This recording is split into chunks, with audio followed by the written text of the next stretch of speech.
Hello and welcome to the third episode of the Press Play podcast. I'm joined today by Adam Wedd. How are you doing, man? Hey man, I'm so good. Thank you so much for having me. This No is very worries, nice. no worries. You're actually the first person who's actually contacted me to be on the show, so that was a privilege and a pleasure. So thank you. I assume you listen, or you've just by Yeah, luck. I just heard one you did with a friend of mine, Harry, and Oh, okay. yeah, I was like, oh, this is great, really well done. And I was like, let's see what happens. Oh well, fantastic. So for people who are listening who might not know who you are, um, give us a quick background. Who are you? What do you do? Why are you here? My name is Adam Wedd, and I write songs and I like to sing them to people. And more recently, I've been involved in producing them and find it hard to get a lot of shows in London. So I am playing lots of shows at the moment across Europe, which after Wow. Brexit is a little tricky, but it's been a lot of fun. Yeah, that's quite impressive. A lot of people tend to not be able to branch out of England. It's quite hard to Well, crack the borders sometimes. So Well, I think the border is the hardest part right now because you get interrogated a lot, kind of coming in and out if you're driving or whatever. But I find that like we're such a small island, and whilst our music export is massive, it's almost like the most. If you're successful in England, you're globally successful. But then I realized that England is such a small country, and there's so many other countries in Europe to explore. And yeah, I don't know. I'm enjoying the adventure of it. brilliant, brilliant. So I'm gonna start off with the first question that I ask all of my guests. So, why music? Of all the things you could have done, why did you choose to do music? One of the Um, hardest industries to get into.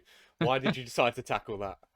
because I'm an idiot. No, basically, I tried everything else. Literally, like I've worked in so many other jobs, from like a postman to like working in a pub to worked as a youth worker, which I actually really enjoyed. But yeah, music's just always been there, like a program that won't shut down and won't go away. And so I thought I'd embrace it.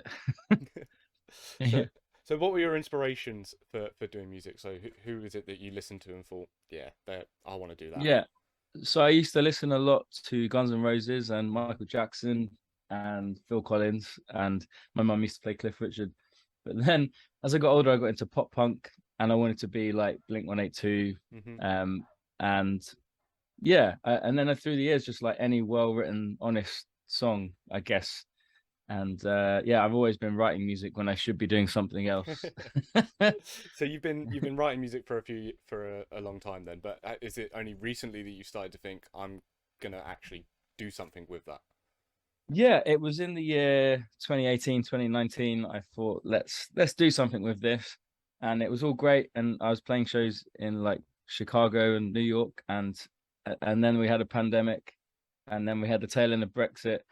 And I was like, maybe this is the worst time, but I actually feel the most content. So I'm like, yeah, it feels good, but I'm a slow learner, what can I say? No, that's brilliant. How does America differ from over here in terms of the music scene? How does it work? Well, I don't know what it's like if you're American, but for me, because you have like the British accent, so I think that already That's gets people. that's 2 points already straight away. Yeah, exactly. But you know what I do find is if you're good, they tell you you're good, and if you're shit, sorry, I don't swear, but No, that's if you're fine. very, they tell you you're bad. Whereas in England, if you're good, they might tell you after a few drinks you're good at the urinals, or if you're bad, they don't always tell you. They just think of something nice to say or don't say anything. So like that's been my experience. Whereas you get sort of an immediate response in the US, which I quite like. I get quite bored of like not knowing whether people like it or not because I'm Uh, needy. how does it work? Did you just contact some venues out in America and go, right, I'm going to get a trip there? Did you have sort of any representation out there or? So I was just going to play one Sofa Sounds gig in Boston, which was really cool. But the night before, I sort of contacted Pianos in Manhattan, which is like I think it's a famous venue where Lana Del Rey got signed Mhm. from. And I got a gig there and I played to about 4 or 5 people on the first night, and it was very underwhelming to play in one of the biggest cities in the world to so few people. But I was glad to be doing it. And then the next night I played to about 60 or so people in Boston. And it sort of what happened after that was all the Sofa Sounds, which is a promoter, they put on bespoke gigs around the world. they kind of contacted other cities and told them, oh, you should get this guy, which is really nice. Hmm. But what's interesting about it is like Sofa Sounds London are like, no, you're not quite ready for us yet. You're not really our kind of thing. So that puts more fire in my Wow. belly to think, I guess I'll go and play in other places. Yeah, yeah. Yeah. That's interesting because, like I said earlier, it's a lot of British and English acts, UK acts find it hard to sort of say crack America to even just get out there and play gigs. So the fact that you can go out there and the UK side is saying, "No, not yet, mate, not yet," but It's that's weird. Yeah, I don't understand it completely, but I am using it as, fuel for the fire, so to speak. So yeah, it's all good. so. Do you did you make many contacts when you were out in America or out on your travels anywhere? Have you made any contacts that you think, yeah, this is going to go somewhere, or has it just been a case of sort of working your craft and honing that in just around the world? Yeah, I've made lots of friends, which was really cool. And what was really nice is like sometimes uh like I'll meet someone online who's like a cellist or a bassist, and we won't have a rehearsal until just before the show, but and then we'll play together for the first time at the gig, and that's been quite fun. um but yeah, definitely. I for me at the moment, like I've just been focusing on writing songs that I believe in enough to travel to play to people, but then yeah, and making a network of friends or people that I can go back to and play gigs again and again, which is slowly starting to happen, which is nice. So what is your process for that songwriting? Like, do you just like I mentioned this in the last episode with Harry? I can't write a song for shit like at all. Ah, I've tried doing it. Oh yeah, let's just do it with this chord progression, and I just can't do uh-huh. it. It's not. I'm not in my nature. I'm very much a put it in front of me and I'll play it sort of person. So, Yeah, what's your process for writing songs? Do you come up with a concept, or do you have like some chords in mind that you want to use, or a melody? yeah. That's a really good point. So for me, I can write songs on my own, and I do. The melody and the lyrics, they write the theme tune, sing the theme tune, all that stuff. And I really, really enjoy it. But for me, the melody comes really quick, and I can write chords quite quickly. Not so good with the words. Like I can write lyrics, but it takes me a while. So I really enjoy collaborating and co-writing. And I know Harry does some of this as well. Hmm. And yeah, I just really recommend working with other people because like I think the end product can be better, and also you get it finished quicker because I have so many unfinished songs because I'm bad at finishing stuff. So, but when you work with someone else, you don't want to let them down, so you have to finish it. So, but yeah, I write a lot on my own, but then I think I've got 500 or 600 voice notes on my phone at the moment. I'm working through, but then a friend of mine who lives in Boston, he's an amazing pianist, and he just sent me a little riff, and I'm like, oh, this is definitely the beginning of a song. So I think I'm good. For example, what I'm going to do with this is I will write a vocal melody and some scat lyrics, and then I might get my another friend involved to help me with the lyrics, just so we can not be sitting on it for too long. Hmm. But yeah, I don't know, I haven't worked out yet, but I really, really enjoy collaborating. Brilliant, brilliant. Yeah. So, oh, I've lost my train of thought there.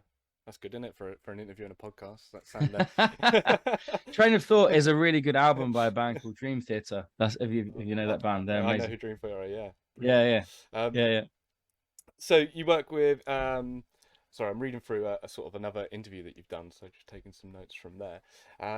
It says that you did a lot with BBC Introducing. I think it was. Was it Introducing? Is that what they're called? You released some Yeah, stuff through them. How did that go? How does that work? Because I have yeah, no idea. they've been really kind to me over because I've been doing what I've been doing on and off for a long time. And Tom Robinson, who he's a DJ on radio BBC Six, he gave me my first airplay, and he's given me a lot of airplay since. And then a lot of the local BBC shows around the country, so BBC Birmingham, West Midlands, and BBC Dorset, and BBC Essex, and BBC Surrey, like a lot of places like this, they've been really kind and had me in for live sessions, and just sort of like showing support. And when people sort of see that official BBC logo, they're like, oh, okay, he must be good because he's Hmm. on the radio. And I haven't like had any successes with BBC One or Two, but I did have some airplay on Absolute Radio, and it's just sort of, I don't know. I find it very affirming. I find it very affirming having radio play. But then I don't. I try not to write just for that. Hmm. but yeah, we've got some really cool radio shows in this country, and then obviously podcasts the last few years, like yourself. It's good to have you guys. So you run a Patreon model Oh to yeah, which is helping fund your upcoming album, if I'm correct. yeah. Yeah. How do you think that's an important thing for musicians? Do you think it's nice to good to have that sort of income stream where it's a case of you're almost fan funded, but you can still play out your vision how you like? Yeah, I've not launched it really properly. I'm launched it in Oh, okay. October, but I've known I've needed to do it for a while, and the reason is this is because I've released EPs and I've sold them at shows, and I sold out of them. I did 3,000 of my EPs on vinyl and CD, and it's all really great. And then I had a long break from music, and the industry sort of changed, and people don't really buy CDs a lot anymore. If you do, it's from a charity shop, which is fine, and it works in your car. Like, but I I've realized that like people really enjoy what I'm doing, but it's hard to then monetize it, Mm. and so you don't earn a lot of money from Spotify. But in order to keep doing what I'm doing, we're having to work out, well, how can I monetize this, but without losing the core of who I am. And the Patreon is basically a way of trying to involve people in my struggle to make my first. I've never done an album, so it'd be to make this album, and from as little as like £1 a month for a year, you'll get a copy of that album, and then you can get like a vinyl, or there's going to be other versions of it as well. But what I found is like I played like a few sold out shows as well in London, which is cool, and people pay money for the tickets. But then when it comes to gigs, because I have played a lot of open mics recently, people are like, "When can I come see an open mic? Because money's a bit tight." And then it made me realize about music, and I'm like, well, I, like even my favorite artists, sometimes I can't always afford to go and see Hmm. them. So the Patreon thing is a way of trying to do things so people can afford it and without overcharging, but then without underselling myself. So Yeah. it's a bit. I'm just trialing it. But yeah, because I've got people that I pay as well, like string players and mixing engineers. So I just want to make sure that everyone gets paid Yeah. It's fairly. But yeah, that's a very long answer to a short question. no, that was a great answer. It's definitely getting harder to be anyone in the arts, not even just musicians, to be an actor. Hmm. Because obviously, with everything that's sort of going on, that's the first thing that goes. The leisure activities are the Oh are the yeah, things to go. So the fact that you can yeah, offer something like that for you know less than a pint of milk, yeah. is That's good. I like is that. I'm brilliant. using that. Thank you. That's 50% royalties on that one, just so you Yeah, yeah, know. yeah. So you're working on an album. Are you recording at the moment, or is it a case of just sort of you've got a concept of the album that you want and you're just working towards it? How far down are we until we can So see the it? the plan is this: like for Patreon members in the next year, I'll be putting out two EPs and an album, and I've probably got about a short list of around 100 songs that I'm demoing, and from October, like I'm going to start uploading content to the like a lot of content to the Patreon, and people will be able to start downloading songs and contenders, and people can help choose what ends up on the album because I'm interested in what moves people and Mm. what connects most with people, not just me. Because I do start by writing music for me, but then it's really beautiful when you see someone has been moved emotionally by a song. Yeah, I feel a bit like a bastard saying that, but then make them cry. Or like they find something funny and but what was your question? Sorry, Yeah. I That's it. I was asking how far along are we in sort of the process oh for yeah. for things. Yeah, so we've got I've got a couple of songs which they're definitely going on the EPs, but I want to put the EPs out and then see how people respond, and then I'll decide what other songs I pick. Or Yeah. I'm still writing as well for the album, so but yeah, stuck well along on the process. But yeah, I need to make some money first in order to pay for Yeah. some people. That's actually Yeah, it's a really interesting idea to sort of put out work and then be like, okay, what do you want?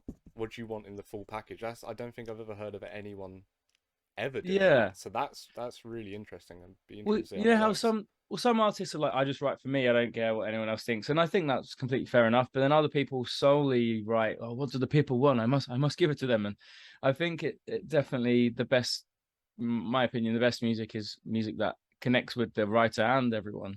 So otherwise I'll just be singing in a mirror all day. But I love the connection.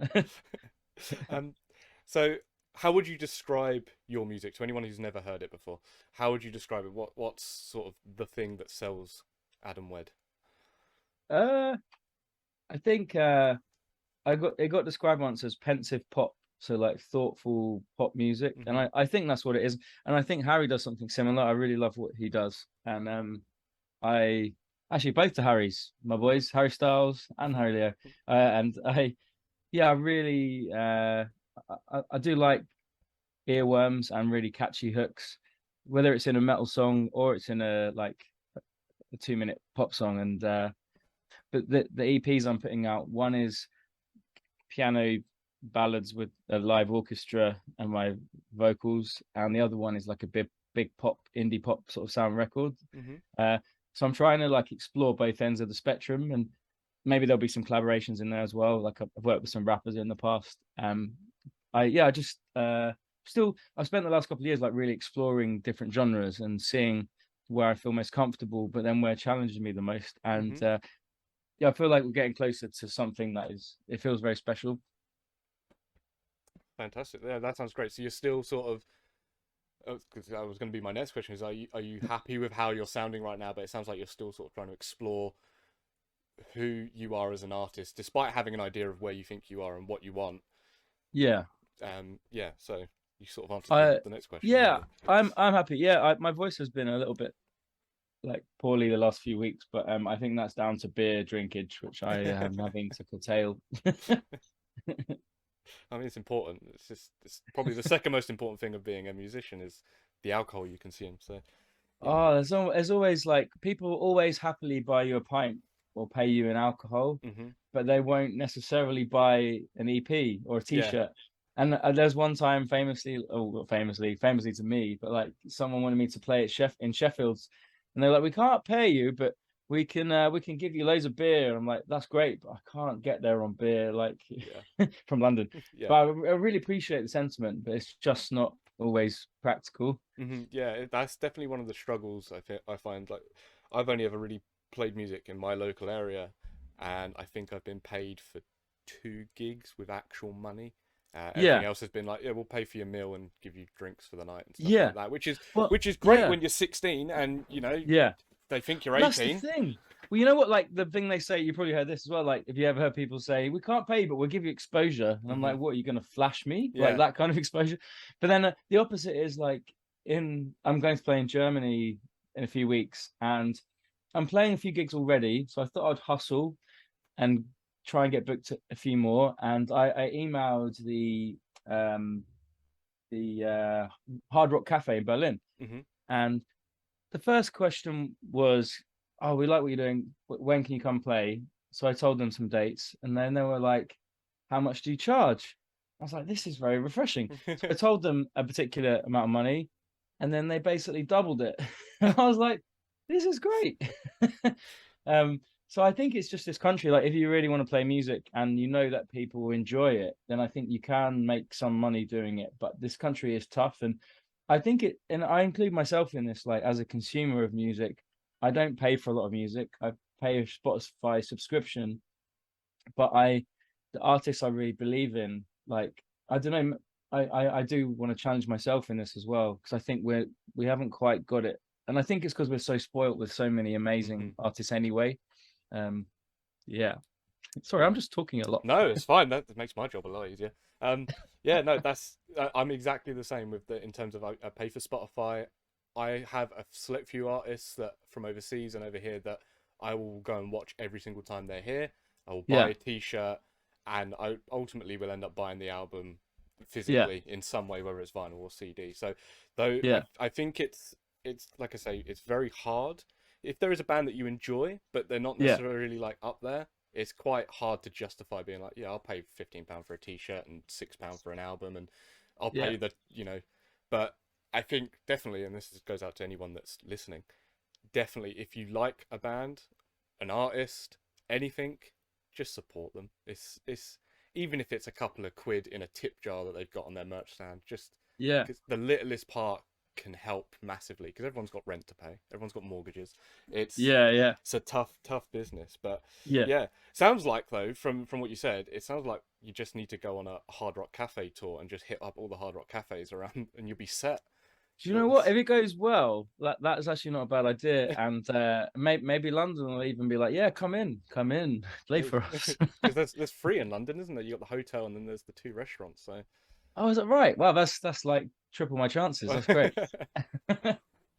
so we do a little quick fire questions here on the Press Play podcast where I'm going to ask you some questions and I want you to just give me your gut instinct on what your answer is for them. Okay. So, Okay. number one, are you a Stratocaster or a Telecaster person? That's actually very tough. Stratocaster. Stratocaster. No, Oh.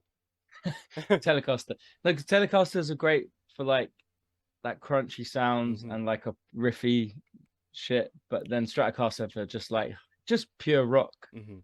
Sorry, yeah. I'm more of a Telecaster guy as well. To be Oh, fair, very good. They do look nicer. Glastonbury or Coachella? I've never been to either. Glastonbury, I think it's epic, but that's hard. That's a hard one.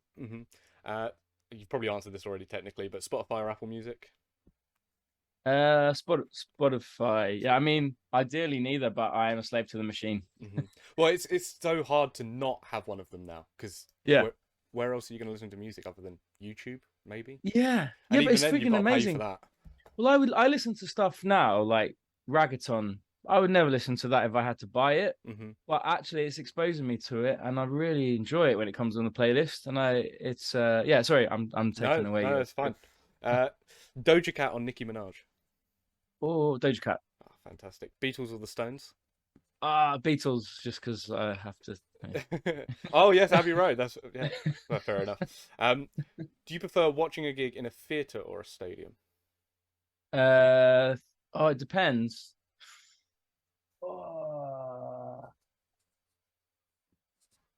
I've only if it's a sunny day, a stadium. But if it, I'm being a bit cheeky with the answers, aren't I? Theatres, I like sticky floors and theatres, and it's very difficult. Theatres, I'll go theatres. Theatres, Yeah. okay. My Chemical Romance or Panic at the Disco? Panic at the Disco. Panic at the Disco. And then I think you've answered this already, but Harry, Zayn, Louis, Niall, or Liam, which one's your favourite One Direction member? I think Harry. I think Harry. He's now in his own league. I think I'm gonna have to change that question because all three people have said Harry now. I don't think anyone has picked any of the others. Granted, I don't know if any of the others are actually still making music. I haven't got a clue. Yeah, I don't know what they're doing. Maybe making perfumes or something. Yeah, I think. Probably. So, what are your goals for the future? Like, obviously, you've got this album that you want to release, but have you got anything else that you're working for, or what you're looking to achieve in maybe the short term or long term? In my life. Yeah, well, yeah, in general, not necessarily just music. I'd like the war to stop with Russia. I think that's terrible. But aside from that, yeah, the album it will be. I'm looking forward to making it and involving people in it and learning how to do that. And then I'm looking forward to just if I have to sleep in my car or wherever to get these songs out. Like it's almost like a birthing process. I'm kind of excited for that, but a bit scared as well. Yeah, so I can't. I think I'm quite one-track minded about that at the moment until the job's done. Me and my partner like gardening, which sort of keep me a bit grounded, which is really nice. Yeah, I see what you did there. Gardening, grounded, brilliant. Nice. Yeah, accident. That's good. So we've got another sort of mini segment as well that I'd like to lean into. So this is the Build a Band segment where you are going to pick this could be a live or dead artist or member of a band. You're going to pick a drummer, a rhythm guitarist, lead guitarist, a bassist, and a singer for your dream ultimate band. So we'll start off with the least important member of the band, the drummer. So who would you like to have as your all-time drummer from past, present? It's a bit of an emotional one for all of us, really. But it's Taylor Hawkins because I always loved his drumming. Like I know it's heresy to say, but I love his drumming even more than Dave Grohl. So it's a shame he's gone. But yeah, him definitely. Yeah, I've been meant to see the Foo Fighters twice now in my life. They're my favorite band. Dave Grohl is he's my god. Yeah, absolutely, yeah. But the first time I was meant to see him, it got cancelled because he fell off the stage in Austria, broke his leg, so they cancelled the UK tour. And then, obviously, unfortunately, Taylor Hawkins died, so they cancelled this one as well. And then I Yeah. couldn't get tickets to the Taylor Hawkins Memorial. I couldn't get that. I was like 30,000th in a queue, and they were all gone by the time I got there. So I'm Wow. hoping one day I get to see them, but Wow. It who will. knows? I don't think they're going away anywhere. Well, I don't know. Who knows now after Yeah, what's happened? But it's a difficult one. yeah, oh, well, I guess we'll see. But Um, who would you like as your rhythm guitarist? I would like. I think he was a difficult man, but I like he's a folk guitarist called John Martin. Hmm. He was pretty an amazing rhythm and picker, Cool. finger licking chicken picker. Lead guitar? Who would you like on your lead? Shredding the Uh, strings. Either Tom Morello from Audio Slave Hmm. or The Edge from U2, which I know is controversial because as a musician you're not meant to like U2, but I think he's great. Okay, so we'll put Tom Morello in, and then when he's under the weather, we'll put the Edge in. Exactly, yeah, when he's on the edge. Who would you like on bass? I was reading uh, Jaco Pastorius. Jacob. Oh, okay, that's an interesting one. Yeah, Virtuoso. there might be some arguments because of the direction of the music at this point, but I think he's amazing. It's fine. They can just make him play metalcore. Everyone sounds the same in metalcore. It's fine. And then who would you like? Who would you like to be singing? um, does it have to be a musician? No. I think I'd choose Eddie Izzard. I think he would be Oh, a okay. brilliant frontman. Yeah, she would be a brilliant frontman. Wow. Okay. That is a really interesting one from left field. So Eddie Yeah, Izzard. You've got, sorry, who did you say? Jacob Storrs for bass. You've got Tom Morello slash The Edge. Um, yeah. you've got, You just who said was three it? Taylor. guitarists, by the way. Oh yeah. You got, Sorry, that's your sorry. band. If you want to recap, rewind and listen to it because I'm yeah. So um, Sorry. it's fine. It's fine. I'm gonna have a drink now. I'm sweating. Sweating. Yeah, I do. Oh, I'm sorry, man. That's what I do. It's fine. It's fine. So we were talking about your inspirations early on in your life. Is there anybody that you'd like dream to work with? Like, if it could be anyone, who's the sort of person that you'd be like, yeah, that's, even if it was just write a song for them, you could perform with them, you could bring them their rider information. Anyone that you would like Ooh. to work with? That is very difficult. Because the people I enjoy listening to the most, I wouldn't want to work with because I, yeah, it's a It's like a don't, crisis of confidence. yeah, don't meet your heroes sort of thing. Yeah, and I like then I don't know if because I don't listen to my music mostly and think I mean, at least listen to a bit of Adam Wedd. You know, Hmm. he's my favorite. So I don't know if I would listen to that song. Oh, that is tough. Uh, maybe with that's difficult. Um, oh, I think I'd like to work with the front man from Death Cab for Cutie. Oh, okay. Also Postal Service. Like, Hmm. um, yeah, he's a cool guy. And oh no, Ben Folds. Ben Ben Folds, Folds. definitely. Oh, okay. Yeah. So you've got stuff on your social media about Abbey Roads. What's your connection with the Abbey Road studio? I just make the tea. That's Oh, literally my okay. job. I mean, And then that's when it gets to 10 a.m., I make the alcohol. No, I yeah, I do that. So I just mainly for the orchestras because we've got lot of orchestras that come in and hmm. do soundtracks to. They did the Thor movie recently and Marvel and famously like The Hobbit and all that Hmm. stuff. But yeah, I feed them and make them drinks. Yeah, I mean, don't say just the tea. That's still I love it. I love tea. it's a very important part of the day. Yeah, Arguably the most important thing, rather than the music. yeah. So is that something that you applied for, or did you just sort of walk in and was like, "Can I help Um, out?" Or well, it's one. I still now. I was meant to go to play some gigs in America last August, hmm. but because of the pandemic, the border wasn't open yet to us in England. So my friend was like, "Would you like a job at Abbey Road?" I was like, "Yeah." So that'd be amazing. So I got suited and booted and went in for an interview. And over a glass of wine, they were basically just like, "When can you start?" And it was like I think it's because my friend knows me really well, and she'd put in a good word for me, and it was very very easy to get the job, and I feel very very lucky because I know how hard it is to work anywhere Hmm. this prestigious. So I just yeah I that's it. So I worked there for a year now, and I love it very very much, so much that I feel like even if I could afford to not work there, I would still love to go back and make the Yeah. tea like once a month because it's just great. I mean, what's it like walking into somewhere like that for the first time? Is it? It must It's be quite dangerous. It must be quite daunting. Well, so there's that famous crossing at the front, Hmm. and there's always tourists there. And I always feel a bit like, oh, I'm so sorry to have to photobomb your photos when I'm walking across. But then otherwise you'd never cross. But then what Yeah. happens is the tourists stop the traffic for their pictures, whereas I'm walking across legitimately on a Yeah. zebra crossing, and then cars nearly hit me. So I'm like, it's initially dangerous, but for that reason.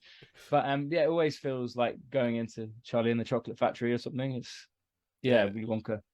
Don't know who Willy Wonka would be. Maybe Paul McCartney. I don't know. That's heresy, isn't it? Didn't mean it. If he's still alive, anyway, who knows? That's the whole thing, isn't it? I I hope so. Well, we don't know if he's the original. That's the. If you not heard Is that, that right? I if you didn't know not that heard that theory. theory, Wow. there's a Oh. theory that the original Paul McCartney from the Beatles has died and he was replaced. Hence why he's stepping out of step in the Abbey Road photo. Hence why his back's turned Oh. in the back of the Well, I Sergeant didn't know Pepper's. this. Yeah, it's a Wow. conspiracy theory that he's not the original Paul McCartney. I think it's a load of bollocks, but yeah, Wow. definitely look I into have it. It's to. interesting. My friend does all his mastering, and he says he always comes in with a Marmite crumpet. So as long as we have to find out if Paul McCartney enjoyed Marmite crumpets back in the day. Yeah. If he doesn't, if he used to actually like jam, Oh. then we know it's a fake. Well, Yeah. if you could get on that and get back to me so we can have an Okay. I'll do exclusive. some research. Yeah, yeah, yeah, yeah, yeah. So we're unfortunately coming up to time on the meeting. So I would like to just ask you, uh, where can people find you? Shout out your socials, all of that sort of stuff. Give us like a one last word that you'd Okay. like to leave us with. So yeah, my name's Adam Wedd, and you can find me on YouTube or Spotify. There's a mailing list as well, on the link tree, and yeah, I'm making an album, so come and see what you like. Fantastic. Yeah, please do check out Adam's stuff. From what I've heard so far, from what you sent me, really, really good stuff. Really interesting. It's definitely worth checking out. Um, Thank you for coming on, man. Thank It's been you. a pleasure. Absolute pleasure. Thank you for having me. It's No, wicked. no worries. So thank you for watching and listening, guys. Remember to follow the Twitch channel. Follow us on Spotify, YouTube, Instagram. It's all just Press Play Pod with variations of underscores and all that sort of stuff. So thank you for listening. We will see you all in the next one. Farewell. Absolutely. Bye.